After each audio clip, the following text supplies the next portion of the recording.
వెంకట్ నాయక్ గారు, సార్ రైతు సంక్షేమమే పార్టీ ప్రధాన ధ్యేయము, అదేవిధంగా ప్రభుత్వ ప్రధాన లక్ష్యం అనేటటువంటి అంశాన్ని రేవంత్ రెడ్డి గారు స్పష్టం చేశారు. సోనియా గాంధీ గారి జన్మదినం వరకు కట్ ఆఫ్ డేట్గా విధించి రైతు రుణమాఫీపై ఈరోజు ప్రారంభ సంతకం చేయడం జరిగింది, కార్యక్రమాన్ని ప్రారంభించడం జరిగింది. ఎట్లా స్పందిస్తారు? సార్ ముందుగా మీకు ప్యానల్లో పెద్దలకు నమస్కారం సార్. సార్ ఇక్కడ ఒక క్లారిటీ ఇవ్వదలుచుకున్నది ఏంటంటే లోపు వరకు ఈ రెండు పదాల్లో చాలా డిఫరెన్సెస్ ఉన్నాయి. ఎస్, కేసీఆర్ చేసింది లోపు, మేము చేస్తుంది వరకు. సార్ గారికి నాయుడు గారికి కూడా ఈ విషయం తెలుసు. సో వారు కూడా లోపు అనే వర్డే యూజ్ చేస్తున్నారు.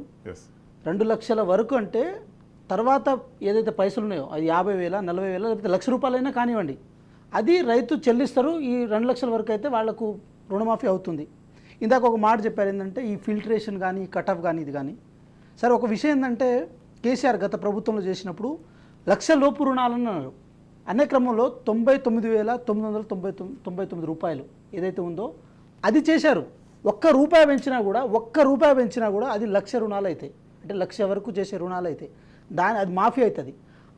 దానికి జోలికి పోకుండా దాన్ని కట్ ఆఫ్ చేశారు. కట్ ఆఫ్ చేయడం వల్ల దాదాపు 5,000 కోట్లు 7,000 కోట్లు మిగులు జరిగింది. అంటే కేవలం వారి స్వార్థం కోసం ఒక వర్డ్ని దాంట్లో యాడ్ చేయడం వల్ల అది కూడా పూర్తిగా చేయలే. కానీ ఈ గవర్నమెంట్ అట్లా చేస్తలేదు. ఎందుకంటే ఆ ఫిల్టరేషన్ ప్రాసెస్ ఏదైతుందో, ఫర్ ఎగ్జాంపుల్ నేను చెప్తాను సార్, ఇప్పుడు ఒక 90,000 రుణం తీసుకున్నారనుకోండి, దాన్ని వడ్డీ కలిపితే ఏమవుతుంది? 1,10,000, 1,05,000 లేకపోతే 1,01,000 అవుతుంది. ఇక్కడ 1,01,000 అనేది ప్రామాణికం కాదు కదా. మొదటి విడతలో అయితే అది రెండో విడతలో యాడ్ అవ్వచ్చేమో, రెండో విడతలో ఎక్కువ మంది రావచ్చేమో. ఇది విషయం ఏంటంటే సార్, ఇక్కడ విడతల వారుగా చేస్తున్న కార్యక్రమం కాబట్టి ఇదే ఫస్ట్ ప్రైమరీ కాబట్టి దీన్ని ఏది ఫైనల్ అని మనం అనుకోవడానికి లేదు. ఇన్కేస్ ఫైనల్ అని అనుకోవడానికి కనుక ఉంటే అప్పుడు మనం ఈ పారామీటర్ తప్పని అనడానికి వీలుంటుంది. కానీ అట్లా జరగలేదు కదా.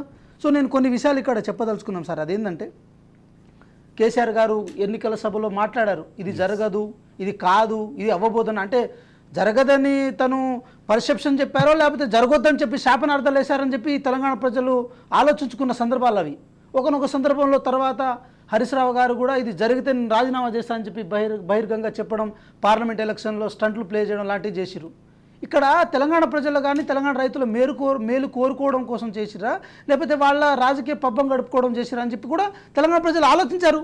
సో ఈ విషయాన్ని మనం ఆలోచించాల్సి వచ్చినప్పుడు ఎన్ని అడ్డంకులు వచ్చినా ఎన్ని ఇబ్బందులు వచ్చినా ఈరోజు బడ్జెట్ సార్ మీరు గమనించండి, బడ్జెట్ అనేది లోటు బడ్జెట్. ఇప్పుడు మనం గురిగి ఉంటుంది కదా సార్, మన గురిగిలో మనం పైసలు వేసినప్పుడు అది లోపలే ఉంటాయి, మళ్ళీ బయటికి రావు. బడ్జెట్ పరిస్థితి కూడా అలాంటిదే సార్.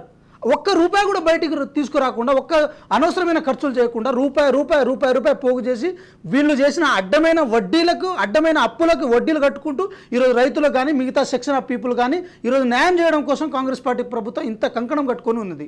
ఆగస్టు 15 లోపల కూడా వెయిట్ చేయలే, ఇంకా మొదటగానే ఇది చేస్తున్నారు. ఇంకో విషయం కూడా చెప్తున్నాను సార్, 1,00,000 లోపు అంటే చిన్న సన్న కారు మధ్యతరగతి రైతులకు మేలు చేయడం కోసం మొదటగా ఇనిషియేటివ్ తీసుకున్నాం మేము.